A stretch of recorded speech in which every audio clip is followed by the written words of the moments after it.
ఇకపై మీకు ఇష్టమైన ఫేవరెట్ సీరియల్స్ యొక్క ఫుల్ ఎపిసోడ్స్ యూట్యూబ్లో అందుబాటులో ఉండవు. కేవలం సన్నెక్స్లో మాత్రమే ఫ్రీగా చూడొచ్చు. నీకు ఆకలేస్తే నువ్వే తినాలి గాని నేను తింటే నీ కడుపు నిండుతుందా? అలాగే నువ్వు పాపం చేస్తే దానికి పరిహారం పూజ నువ్వే చేయాలి. ఊరికే ఏదో కథ చెప్పకుండా నాకు తినడానికి ఏమైనా పెట్టండి. అన్ని రోజులు తిండి లేకుండా ఉండడం నా వల్ల కాదు.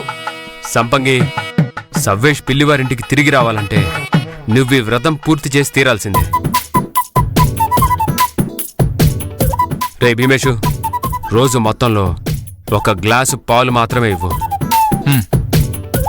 అంతకు మించి పచ్చి మంచినీళ్ళిచ్చినా నీకు పడతాయి దెబ్బలు.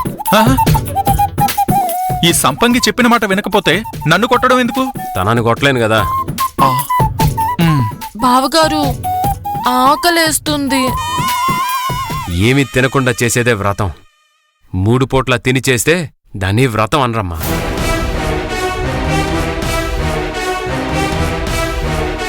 సంపంగి, చూసావా?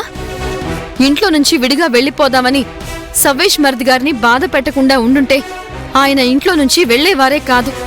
నువ్వు ఎంచక్కా 3 పూట్లా తింటూ హాయిగా ఉండేదానివి. నీ నోట్లో నువ్వే మట్టి కొట్టుకున్నావు. నీ చేతులారా నువ్వే చేసుకున్నావు కాబట్టి ఈ సమస్యని నువ్వే సాల్వ్ చేసుకోవాలి. సంపంగి, నీ మీద విరక్తితో ఇల్లు వదిలి వెళ్లిన నా తమ్ముడు సవ్వేష్ ఇంటికి తిరిగి రావాల్సిందే. అప్పటి వరకు నువ్వు ఈ పూజ చేయాల్సిందే. విన్నావుగా, వ్రతం చేసి తీరాల్సిందే. భీమేషు, ఒక్కన్నేసుంచు. ఇక మీదట వేరు కాపురం అనే మాట నీ నోట్లో నుంచి వస్తుందా?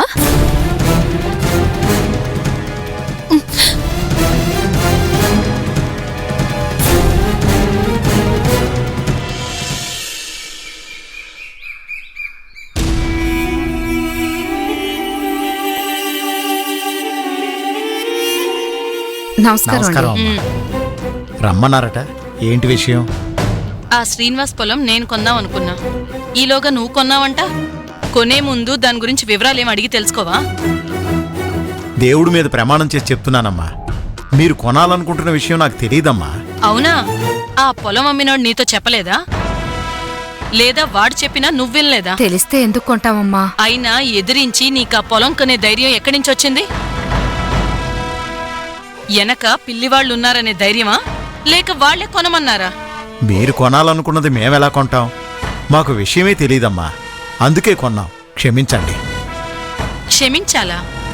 అంటే నువ్వు చేసిన తప్పని ఒప్పుకుంటున్నావు అనమాట. నాకు ఈ విషయాలన్నీ తెలీదమ్మా. తెలిస్తే ఖచ్చితంగా కొనేవాళ్నే కాదు. సరే, పర్వాలేదు. నువ్వు కొన్న రేటు కంటే కాస్త ఎక్కువే ఇస్తాను. ఆ ఎకరం పొలం నా పేరును రాయి. ఏంటి, చాలదా? ఇంకా ఎంత కావాలేంటి? ఆ పొలం మా చిన్నల్లుడు నరేష్ సింహ పేరు మీద కొని రిజిస్ట్రేషన్ చేయించి ఆ పత్రాలు కూడా ఇచ్చేశామమ్మా. అవునమ్మా. అయితే ఏమైంది? వాడి చేత నా పేరును రాయించండి. అంటే అది అల్లుడికి ఇచ్చింది తిరిగి తీసుకోవడం తప్పని ఆలోచిస్తున్నట్టున్నారమ్మా.